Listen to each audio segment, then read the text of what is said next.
நண்பர்கள் அனைவரையும் Jagadish audio book YouTube சேனலுக்கு அன்புடன் வரவேற்கின்றோம். குற்ற பரம்பரை பாகம் 44. மதுரை ஜில்லா போலீஸ் சூப்பரண்டன் லவ்லக் துரையும் துணை சூப்பரண்டன் PC கிளச் துரையும் கமுதி கச்சேரி வாசலில் வந்து இறங்கியதும் பிகில் வாத்தியம் முழங்க அணிவகுப்பு மரியாதை துவங்கியது. போலீஸ்கள் எல்லாம் கிடுகிடுத்து போயிருந்தார்கள். அதிகாரிகளுக்கெல்லாம் உள்ளூர நடுக்கம். பெரிய துரைமார்கள் யார் மீது எப்போது விழுந்து உதறுவார்கள் என்பது தெரியாது. காயம் பட்டிருந்த இன்ஸ்பெக்டர் பகதூரும் வெள்ளைக்கார சார்ஜென்டும் அணிவகுப்பில் கலந்து கொள்ளவில்லை. வழக்கின் வாதிகளை போல் கச்சேரி வராந்தாவில் நின்றிருந்தார்கள். போலீஸ் பட்டாலியன் கொடியை ஏற்றி வைத்து மரியாதையை ஏற்றுக்கொண்ட பின் துரைமாரை கச்சேரிக்குள் அழைத்து வந்தார்கள். பகதூர் கலங்கி போய் நின்றார். காயப்பட்ட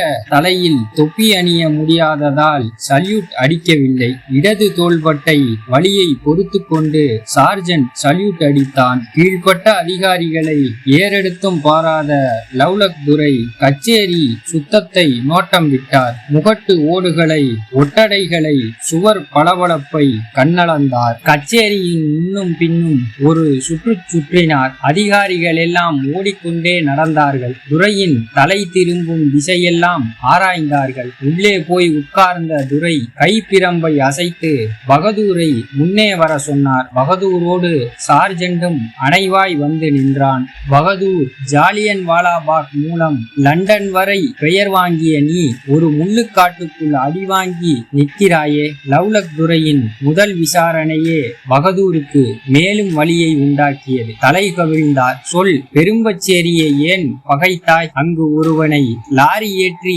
ஏன் கொன்றாய்? துரை பார்வையை திருப்பவும் சார்ஜென்ட் வெடவெடத்தான். நம் கை கருவியாக இருக்க வேண்டிய பெருநாளிக்காரனை சாக விட்டிருக்கிறாய். உன்னை நம்பி எவன் ஒத்துழைப்பான்? பகதூருக்கு வாய் திறக்க முடியவில்லை. கொம்பூதிக்கு நீ போனாயா? துரை அவர்களே, கொம்பூதிக்கு பாதை வெட்டச் சொன்னேன். நேரடியாக பதில் சொல். நீ கொம்பூதிக்கு போனாயா? போகவில்லை துரை அவர்களே. ஏன் போகவில்லை? மோட்டார் போக பாதை கிடையாது. நடந்து போ, குதிரை ஏறி போ. துரையின் குரல் உயரவும் சுற்றி நின்ற அதிகாரிகளுக்கும் நடுக்கம் எடுத்தது. கொம்பூதிக்காரனையும் பெரும்பச்சேரிக்காரனையும் ஒன்றாக சேரவிடக் கூடாது. பெருநாளி ஆட்களை அழைத்து பேசி பெரும்பச்சேரிக்காரனுக்கு வேலை கொடுக்க சொல். வேண்டும் எஸ்டேட் கிணற்றில் எல்லோரும் தண்ணீர் இறைக்க ஏற்பாடு செய்ய வேண்டும். இதையெல்லாம் சொல்லித்தானே உன்னை இங்கு அனுப்பி வைத்தேன். ஆம் துரை அவர்களே. பகதூர் உணர்வின்றி பேசினார். எல்லா விவரங்களையும் லவ்லக் துரை விரல் நுனியில் வைத்திருப்பதை கண்டு அதிகாரிகளுக்கெல்லாம் வியப்பாக இருந்தது. ஆனால் நீ என்ன செய்திருக்கிறாய்? பெரும்பச்சேரியை பகைத்து விட்டாய். பெருநாளி ஆதரவை இழந்து விட்டாய். அப்புறம் எப்படி கொம்பூதியை அடக்கப் போகிறாய்? துரை நாட்காலியை விட்டு எழுந்தார். எல்லோரும் வழிவிட்டு ஒதுங்கினார்கள். வராண்டாவுக்கு வந்தார். உனக்கு முன்னால் வந்த விக்டர் ரொம்பவும் நிதானமானவன். நீ ரொம்பவும் அவசரக்காரன். இவை இரண்டுமே கொம்பூதிக்காரனிடம் செல்லாது. சரியான திட்டமும்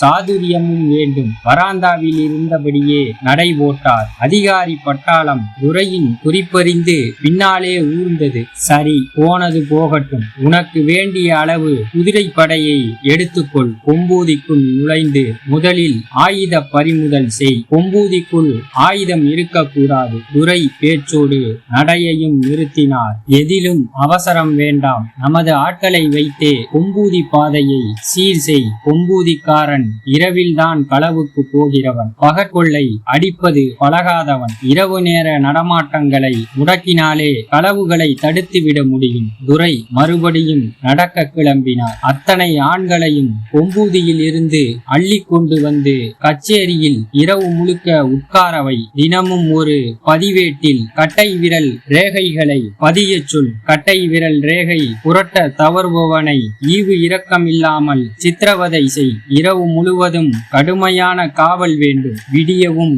எல்லோரையும் வெளியே விட்டுவிடு. திரும்பி நடந்தார். களவை தடுப்பது மட்டுமல்ல நமது நோக்கம். நாடு முழுவதும் களவு செய்பவர்கள் பலர் இருக்கிறார்கள். ஆனால் இவர்களைப் போல் வீரர்கள் எங்கும் இல்லை. பின்தொடரும் எல்லா அதிகாரிகளும் கேட்கும்படியாக பேசிக்கொண்டே போனார். இவர்களின் பரம்பரையே பிடிக்குள் கொண்டு வந்து வீரத்தை மழுங்கடிக்க வேண்டும். கொம்பூதியில் பிறந்த எவனுக்கும் இந்த விதி விலக்கல்ல. 11 வயதுக்கு மேற்பட்ட எல்லா ஆண்களும் தினமும் கச்சேரிக்கு வந்து ரேகை புரட்ட வேண்டும். கொம்பூதிக்காரனை தவிர்த்து எவனுக்கும் எந்த குற்றத்துக்கும் இந்த சட்டம் பொருந்தாது. நாற்காலியில் வந்து உட்கார்ந்தபடியே லவ்லக் துரை பேசி முடித்தார். இதுவரை பேசாதிருந்த கிளின்ச் துரை கல்யாணமாகும் மாப்பிள்ளைக்கு கூட கச்சேரியில்தான் முதல் இரவு. அழுத்தமாய் சொன்னார். பெரும்பச்சேரிக்கு பச்சைமுத்து அனுப்பிவிட்ட தானிய வண்டி வந்து 10 நாளைக்கு